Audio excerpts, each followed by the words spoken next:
Hello दोस्तों, welcome back to the channel. कैसे हो आप सभी लोग। और आज हम बात करने वाले हैं एरिया 51 के बारे में।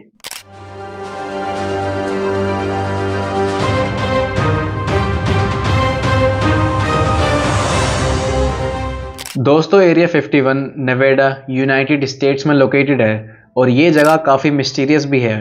और इस जगह का नाम आप लोगों ने कहीं ना कहीं तो सुना ही होगा।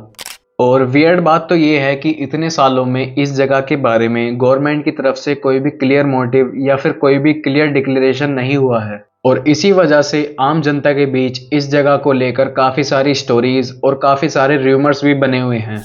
ये एरिया एक ऐसा मिलिट्री बेस है जो दुनिया के लिए तो बंद है और प्रोहिबिटेड है, लेकिन सरकार के लिए ये एक तरीके से सीक्रेट मिलिट्री बेस है जिसे सरकार ने हमेशा ही जनता से छुपा कर रखा है। एरिया 51 की हिस्ट्री काफ़ी गहरी और काफ़ी मिस्टीरियस है। और अगर इसके बनने की या फिर इसके डेवलपमेंट की बात की जाए तो इसका डेवलपमेंट 1950s के टाइम पर हुआ था। और दोस्तों, ये वही वक्त है जब अमेरिका और सोवियत यूनियन के बीच कोल्ड वॉर चल रहा था।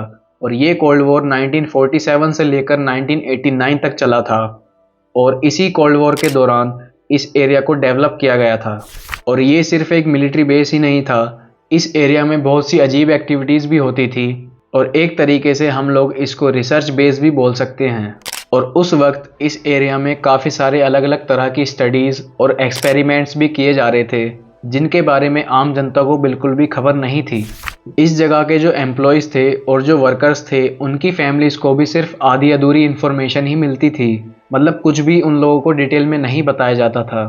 अब आप खुद ही अंदाज़ा लगाओ कि ये जगह एक बेस थी या फिर कुछ और अगर आम जनता की बात की जाए तो उन लोगों को लगता है कि इस एरिया 51 में कुछ हाईली सिक्योर्ड प्लेन्स और हाई एंड टेक्नोलॉजीज़ हैं जिनके ऊपर एक्सपेरिमेंट्स भी होते रहते हैं। लेकिन दोस्तों, बात तो कुछ और ही है और वो आप लोगों को आगे समझ में आ जाएगी।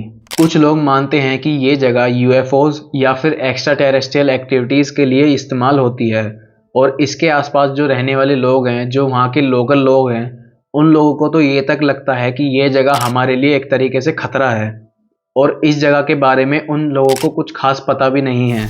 मतलब आप खुद ही देखो कितने गजब की सीक्रेसी मेंटेन करी है इन लोगों ने। और दोस्तों, अब बात करते हैं कुछ कॉन्स्पिरेसी थ्योरीज की। कुछ लोग कहते हैं कि इस एरिया 51 में कुछ अजीब तरीके के रिसर्च ऑपरेशंस भी चलते रहते हैं। लोग तो ये तक कहते हैं कि गवर्नमेंट वहाँ पर अपने सीक्रेटिव ऑपरेशंस भी करती है। और ये जितने भी सीक्रेटिव ऑपरेशंस होते हैं ये सभी एयरक्राफ्ट्स या फिर नई नई टेक्नोलॉजीज से रिलेटेड होते हैं। और दोस्तों, अब आती है दूसरी कॉन्स्पिरेसी थ्योरी।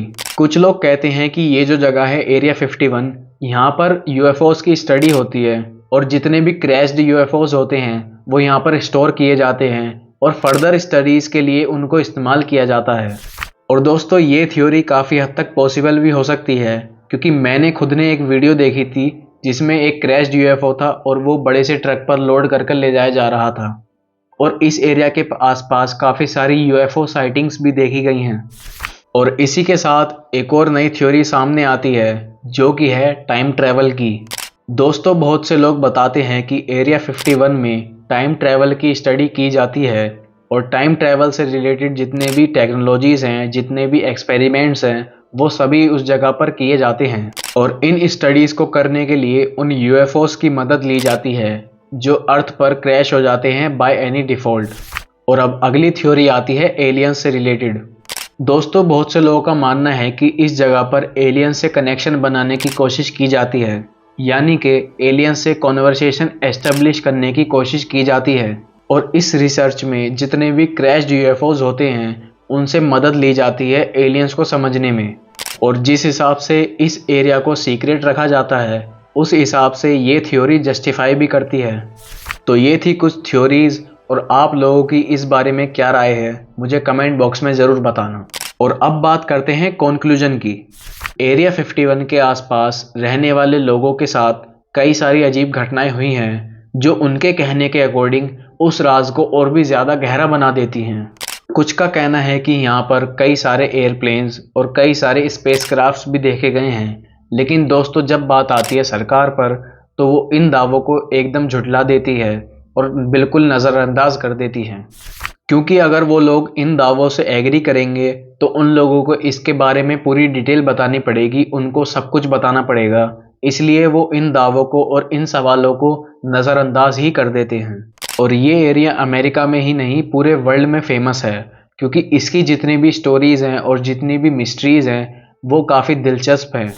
कुछ टाइम पहले तक ये जगह पूरी तरीके से प्रोहिबिटेड थी, मतलब यहाँ पर आम इंसान नहीं जा सकता था। लेकिन अब कुछ हिस्सों में आम जनता जा सकती है, आम जनता को भी एंट्री मिल चुकी है। लेकिन वो जगह गिनी चुनी ही हैं और बाकी जगह पर प्रोहिबिटेड है, वहाँ पर कोई भी आम जनता नहीं जा सकती। एरिया 51 की हिस्ट्री और उसके आसपास के एरिया में होने वाली घटनाएं आज भी एक इम्पोर्टेंट टॉपिक है और आज भी लोगों को अट्रैक्ट करती है। और इस जगह की मिस्ट्री की वजह से ये जगह हमारे इतिहास के पन्नों में अच्छी तरह से दर्ज हो चुकी है और आने वाले टाइम में भी रहेगी। तो दोस्तों, ये थी आज की वीडियो। अगर आपको ये वाली वीडियो पसंद आई हो तो इस वीडियो को लाइक कर देना और चैनल को सब्सक्राइब भी कर देना। मिलता हूँ मैं आपसे एक और नई वीडियो के साथ। तब तक के लिए कीप वॉचिंग रॉकस्टार अरमान।